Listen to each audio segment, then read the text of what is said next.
Today, we are diving deep into a book that has sparked a ton of conversation, debate, and for many, personal change, Jordan Peterson's 12 Rules for Life. We're going to unpack its core philosophy, figure out why it became so incredibly popular, and really examine this so-called antidote to chaos. So this quote, it's really the heart of the entire book. It's a direct shot at that feeling of powerlessness we all get in a world that just feels so random and chaotic. Peterson's whole point is that chaos is the default setting of life, and order, well, that's something you have to actively and bravely build for yourself. And wow, did that message ever strike a chord? 10 million copies sold. I mean, to put that into perspective, that's bigger than the population of a lot of countries. This isn't just a book, it's a full-blown cultural phenomenon. But the book is only one part of the story. This number, 146 million, that's just the views on his academic lectures on YouTube.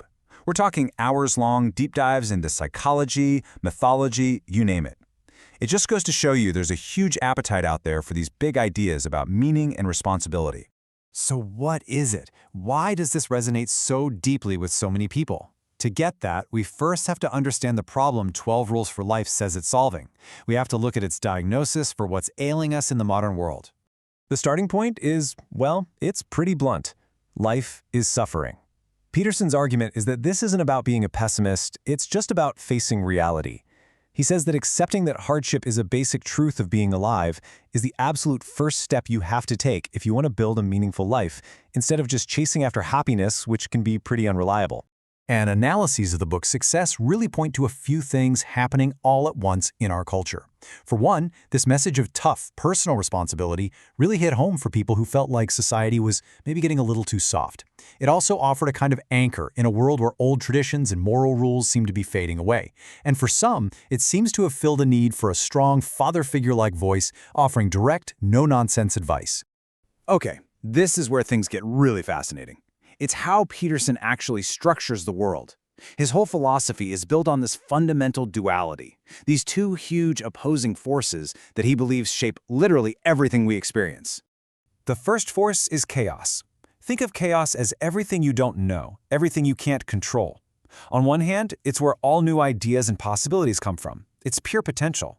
But on the other hand, it's that terrifying abyss that opens up when your world falls apart. It's despair, it's horror, it's complete uncertainty.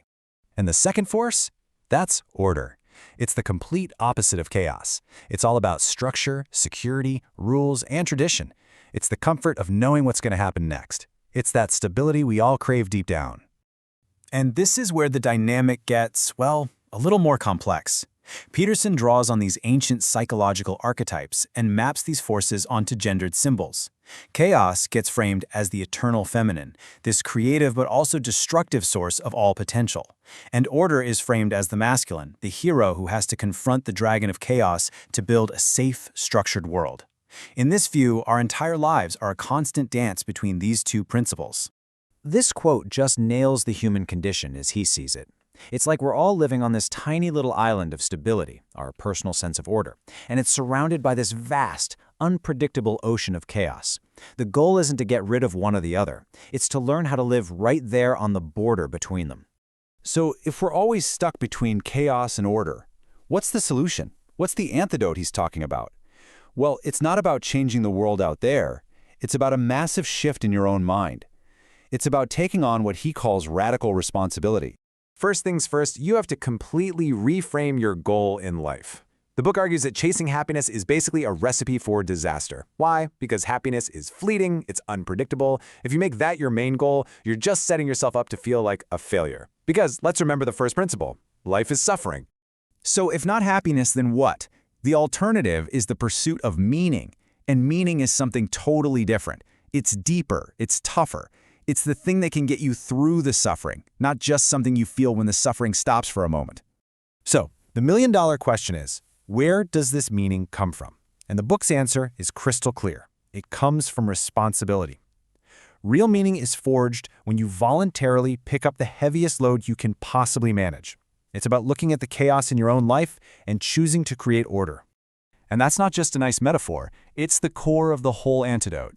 It means you stop seeing yourself as a victim of your circumstances, and you decide, on your own, to take on life's challenges. You accept that it's going to be hard, and you decide to face it anyway, transforming that raw, chaotic potential into something productive and stable. All right, so that's the big picture philosophy. But how do you actually do any of this? Well, the book breaks these huge ideas down into small, concrete things you can do every single day. And that brings us to the most famous rule of all. Stand up straight with your shoulders back. This isn't just your mom telling you to have good posture. It's a command to actually embody a whole different way of being. The idea is that by changing how you hold your body, you can literally change how you feel and think. Now, where does this idea come from? Famously, it comes from lobsters. See, in their little lobster societies, the top lobster stands up tall, and its brain is flooded with serotonin. The loser slumps over, its serotonin drops. The argument is that we're wired in a similar way. If you physically adopt the posture of a winner, you can kickstart a positive feedback loop in your own brain, making you more confident, which earns you more respect, which makes you feel even better about yourself. And here's another key rule that really brings this all down to earth. Are you feeling angry about the state of the world? Bitter about how unfair things are? The advice here is to stop. Look at your own life and fix what you actually have control over. Clean your room. Organize your schedule. Get your own life sorted out. The idea is that you have to create order in your immediate world before you have any hope of taking on bigger problems. So, the core thesis is pretty clear, right? Confront chaos, take on personal responsibility, start small, create order, and that's how you find meaning. But to really get the full picture, we also have to look at some of the tough questions and critiques that have come up in different analyses of the book. And this really is the central question a lot of critics ask. I mean, yeah, personal responsibility is powerful, but does focusing so much on the individual mean we're ignoring other really important ways of making the world better? When we look at the source analyses, a few key critiques pop up.